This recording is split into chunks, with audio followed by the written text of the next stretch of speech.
एक बहुत सुंदर माता जी का दर्द भरा भजन सुनाने जा रही हूँ। अगर आप लोग को अच्छा लगे तो हमारे वीडियो को लाइक करें, शेयर करें और कमेंट में बताइएगा कि आप लोग को कैसा लगा हमारा ये भजन।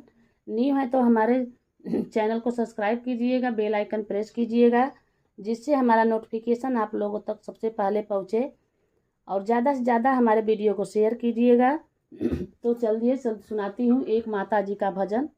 कमेंट के द्वारा आप लोग ज़रूर बताइएगा कि आप लोग को कैसा लगा। हाल रतया वे लाल फूलवा देवी रउरे मंदिरवा। हाल रतया वे लाल फूलवा सातो बहिना रउरे मंदिरवा। हाल रतया वे लाल फूलवा दुर्गा रउरे मंदिरवा। रउरे मंदिरवा मैया रउरे मंदिरवा।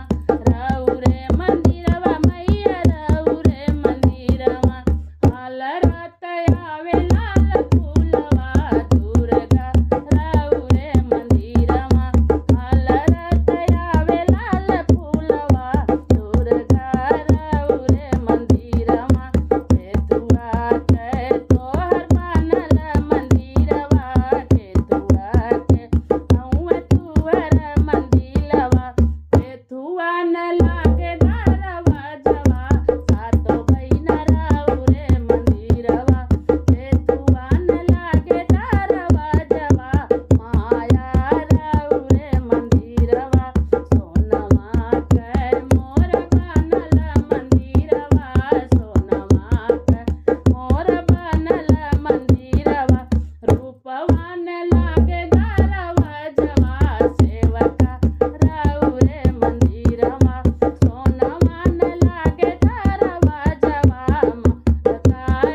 के काया दिहली नीरधन के दान हो, कोड़िया के काया नीरधन के दान हो, बाझिनी के दिहली नंद ललवा, माया रउरे मंदिरवा, बाझिनी के दिहली नंद ललवा, माया रउरे मंदिरवा, अलरत आवे लाल फूलवा, दुर्गा रउरे मंदिरवा, अलरत आवे लाल फूलवा, सातो बहिना रउरे मंदिरवा, अलरत आवे लाल फूलवा, सीतल मैया रउरे मंदिरवा, अलरत आवे लाल फूलवा, नौ बहिना रउरे मंदिरवा, रउरे मंदिरवा मैया रउरे मंदिरवा, रउरे मंदिरवा मैया रउरे मंदिरवा, अलरत आवे लाल फूलवा, दुर्गा रउरे मंदिरवा, अलरत आवे लाल फूलवा, दुर्गा रउरे मंदिरवा।